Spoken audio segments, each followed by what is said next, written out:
in chapter 4.3, and we're going to be solving systems of linear equations by the addition method. First objective is to solve linear systems by the addition method.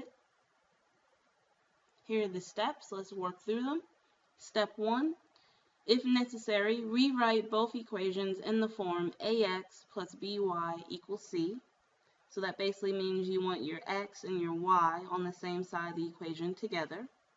And then step 2, if necessary, multiply either equation or both equations by appropriate non-zero numbers so that the sum of the x coefficients or the sum of the y coefficients is 0. This means that, let's say for my first equation, for example, let's say I had 2x plus y equals 4. And then for the second, let's say we had negative 3x plus 2 equals 5. Well, I could choose to multiply the first equation by negative 2. Therefore, the coefficient on my y will become negative 2. And then if I take the negative 2 plus the positive 2, I will get 0. So this is telling me to multiply the first equation by negative 2. That's what step 2 means. And then in step 3, you would add the equations together. The sum should be an equation in one variable. And then for step 4, you would solve that equation. Step 5, back substitute the value obtained in step 4 into either of the given equations and solve for the other variable. And then step 6, check the solution in both of the original equations. Okay, so now let's work through a few example problems. So let's go in our books to page 304, and let's start by looking at number 27. And the instructions say solve each system by the addition method. And for 27, we have the system 4x equals 5 plus 2y.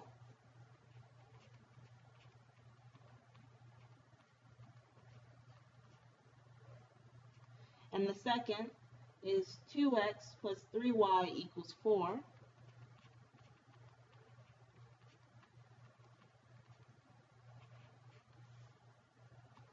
Now to start the addition method, we have to make sure that the x's and y's are on the same side of the equation. So for equation 1, we need to move the 2y to the left side. To do so, we're going to subtract 2y on both sides, and we're going to end up with 4x minus 2y equals 5.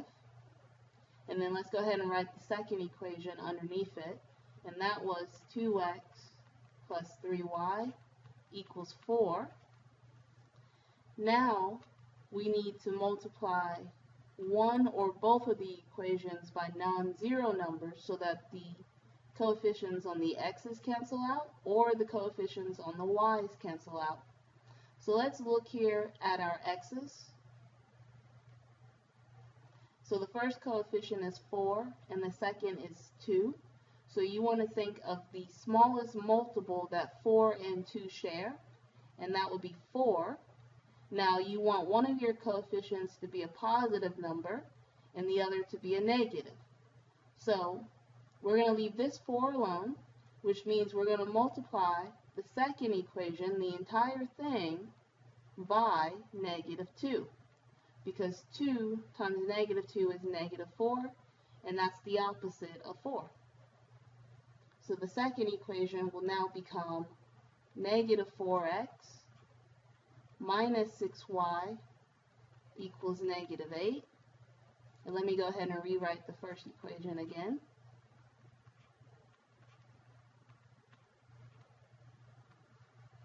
Now we add the equations together, and 4 plus negative 4, well, that cancels out. And then negative 2 plus negative 6 is negative 8y equals 5 plus negative 8 is negative 3. Then divide both sides by negative 8. And we end up with y equals 3 over 8.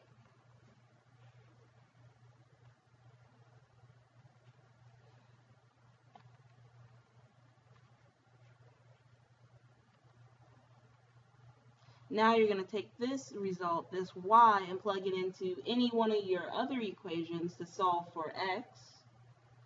So how about we plug it into, let's plug it into the first equation. So this would have been 4x equals 5 plus 2 times 3 over 8. And then we're going to end up with 4x equals 23 divided by 4. Then we're going to divide by 4 on both sides, which means we're going to really multiply by 1/4 on this side. And this is going to come out to be x equals 23 over 16. So the solution to this system is the point 23 over 16, comma 3 over 8.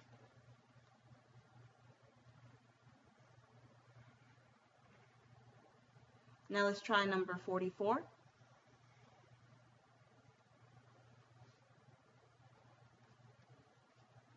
Now we have the system x over 3 plus y equals 3, and then x over 2 minus y over 4 equals 1. Now just like before, we're going to eliminate the fractions by multiplying everything by the LCD. So the LCD for the first equation is 3, so we're going to multiply everything by 3. So every term, and it'll become x plus 3y equals 9. And then for the second equation, the LCD is 4, so we're going to multiply everything by 4.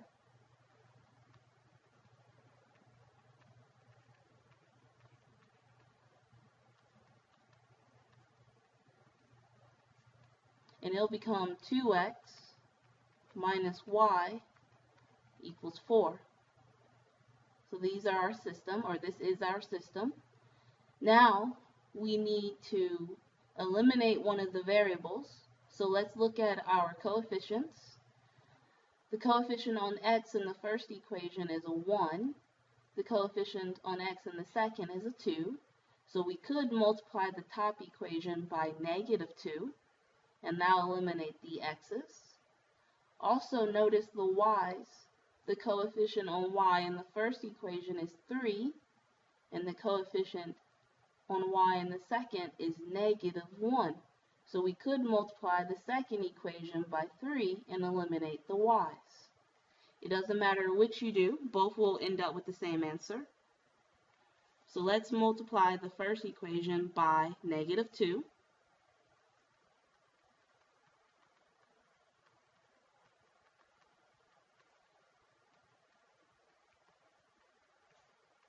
And it's going to become -2x minus 6y equals -18. And then let's rewrite the second equation underneath it. And then we're going to add these equations together. So these cancel, our x's cancel. And then -6y plus -y is -7y. And this will be equal to -14. Divide both sides by -7. And we get y equals +2. Now we're going to take this answer and plug it back into any of the equations and solve for x. So let's plug it back into the first original equation. So here we had x over 3 plus, now we're going to put 2 equals 3. Subtract 2 on both sides. And we get x over 3 equals 1. And then multiply both sides by 3. And we get x equals 3. So the solution to this system is the point 3, 2. And you can check the solutions by plugging them back into the original equation, and you'll see that the left side equals the right side. Now let's look at objective 2, and it says use the addition method to identify systems with no solution or infinitely many solutions.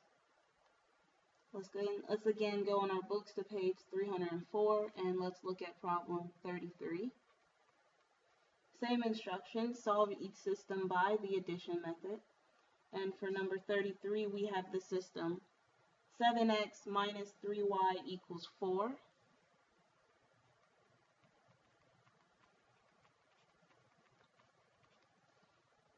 And negative 14x plus 6y equals negative 7.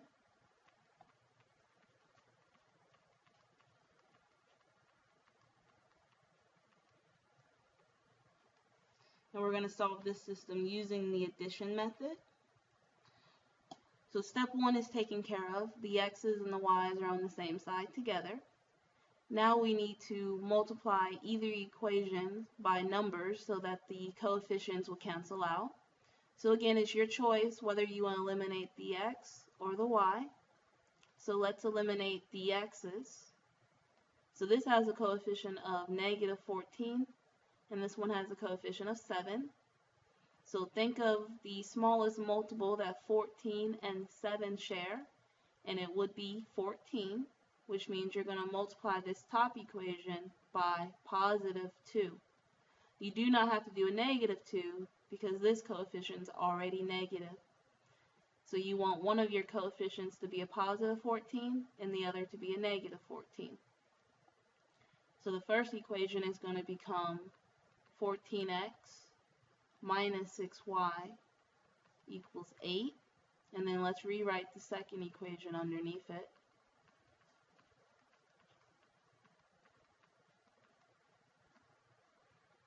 Now we're going to add our equations together. So 14 plus negative 14, that cancels out.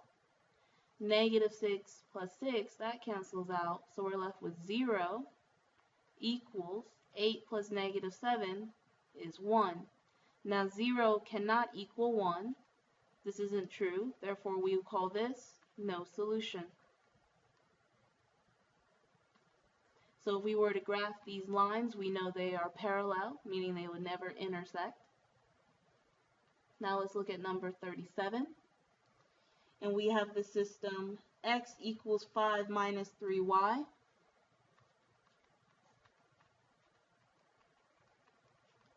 And 2x plus 6y equals 10.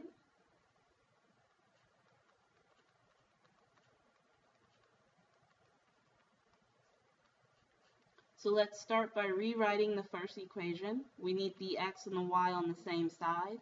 So you would have to add 3y on both sides and add 3y. So it's going to become x plus 3y equals 5. Now we need to multiply one of these equations by a number so that our coefficients cancel each other out.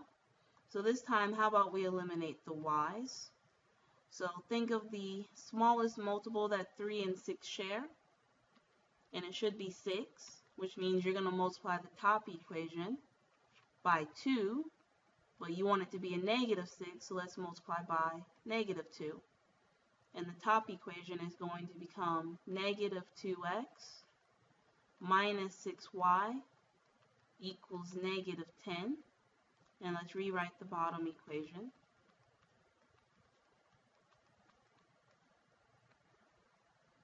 Now we add our equations together. Negative 2 plus positive 2 cancels out. Negative 6 plus positive 6 cancels out, and we're left with 0 equals negative 10 plus 10 is 0. 0 equals 0. Well, that is true. Therefore, your solutions would be infinitely many solutions.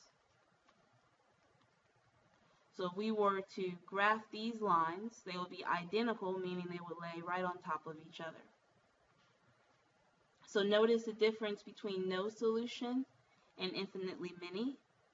No solution, you conclude with a false statement, such as 0 equals 1. And for infinitely many solutions, you will conclude with a true statement, such as 0 equals 0. Now, last objective, we're going to determine the most efficient method for solving a linear system. We've talked about 3 methods. The first was graphing, the second was the substitution method, and the third, the addition method. So, when is graphing the most efficient method? When you can actually see the solutions, when things pop out to you. So, for example, in one of our previous problems, we had a solution that had fractions. In that case, you would not want to use graphing. What about the substitution method? When is it efficient to use a substitution method? The best time to use it is if one of the variables is on one side of the equation by itself already. So it's already solved for it. So for example, y equals 4x minus 5. That would be a perfect time to use a substitution method. And then the addition method, it's easy to use if a variable has a coefficient of 1 or negative 1. Let me take you back a few slides. Recall here, what was my coefficient on x? It was 1. Therefore, it was simple for me to say, well, just multiply 1 by negative 2, and I'm able to cancel it with this 2.